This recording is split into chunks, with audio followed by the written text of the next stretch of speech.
वो सब आज के लोग खुसूसन मुसलमान हर वो काम कर रहे हैं जिसको उनको मना किया गया है। मैं सबकी बात नहीं कर रहा, अक्सरियत की बात कर रहा हूँ। उनमें से एक अमल ये भी है कि लोग मुस्तकबिल शनासी के हवाले से कभी सितारा शनासों के पास जा रहे हैं, कभी जंदरी वालों के पास जा रहे हैं, कभी 10 शनासों के पास जा रहे हैं। इस हवाले से मैं जानना चाहूँगा, पहला बुनियादी सवाल यही है कि इस अमल में जो लोग इन्वॉल्व हो रहे हैं उनके लिए शरीयत मुताहरा में क्या वाइद है?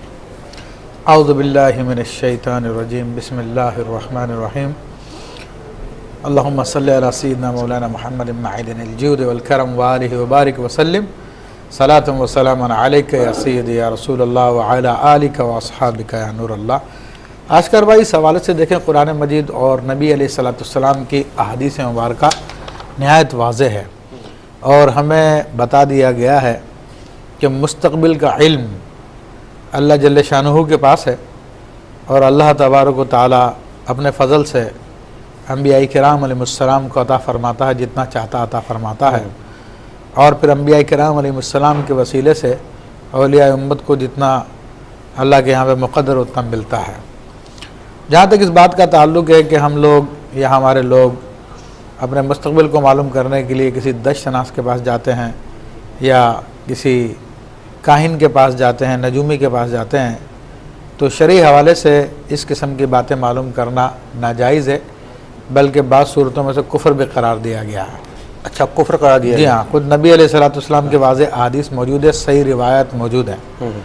तो इस हवाले से बहुत सख्ती की गई है, क्योंकि ये चीज़ है जो इंसान के ईमान को ख़राब करती है और इंसान को वहमियात में लगा देती है।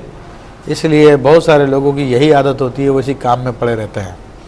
लेकिन यहाँ पर मैं एक वज़ाहत करना चाहूँगा, क्योंकि इस मौजू से मुतालिक बहुत लोगों ने लिखा लेकिन बहुत लोगों ने गलती भी की, और उसमें बात यह है कि गैब की बातें 2 किस्म की है।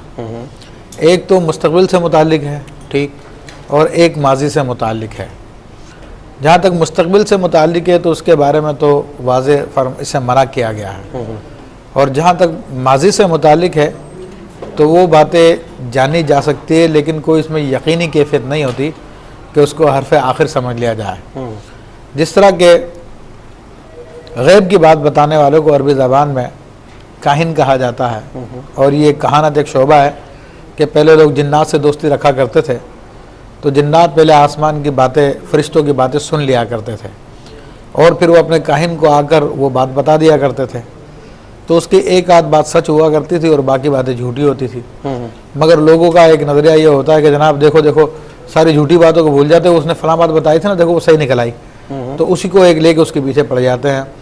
तो नबी करीम सल्लल्लाहु अलैहि वसल्लम की वाज़ेह हदीस मुस्लिम शरीफ में भी है, जिसके अल्फाज ये कि मन अता अर्राफन फसअलहु शयअन लम तुक़बल लहु सलात 40 यौमन औ कमा क़ाल अलैहिस्सलातु वस्सलाम, कि जो किसी गैब बताने वाले के पास आया और उससे कोई चीज़ उसने मालूम की तो उसकी 40 दिन की नमाज़ें कबूल नहीं होंगी। 40 दिन की नमाज़ें कबूल नहीं होंगी? हाँ, ये अल्लाह के हबीब सल्लल्लाहु अलैहि वसल्लम के अल्फाज है। अच्छा। और फिर एक रिवायत में जो अबू दाऊद शरीफ की है, उसमें अल्फाज ये है फसद्दक़हु बिमा सअलहु, कि फिर उसकी तस्दीक की जो उसने बात बताई, फ़क़द कफ़र बिमा उन्ज़िला अला मुहम्मदिन सल्लल्लाहु अलैहि वसल्लम, तो तहकीक उसने कुफ्र किया इस्लाम का जो मोहम्मद सल्लल्लाहु अलैहि वसल्लम पे नाज़िल किया गया है। ठीक। तो एक रिवायत में उसकी तस्दीक करने वाले को कुफ्र का हुक्म लगाया नबी अलैहिस्सलाम ने, और दूसरी रिवायत में फरमाया कि 40 दिन की नमाज़ें कबूल नहीं होगी। तो उसकी तौजी बुजुर्गान दीन ये फरमाते हैं कि जो इन बातों पे यकीन रखता है तो वो तो दीन से खारिज हो जाएगा। ठीक। और जिन पे यकीन तो नहीं रखता मगर उसमें इंटरेस्ट रखता है और इंटरेस्टिंग टॉपिक समझ के मालूमात करता है लोगों से, तो फिर उसके लिए हुक्म यह है कि उसकी 40 दिन की नमाज़ें कबूल नहीं होंगी।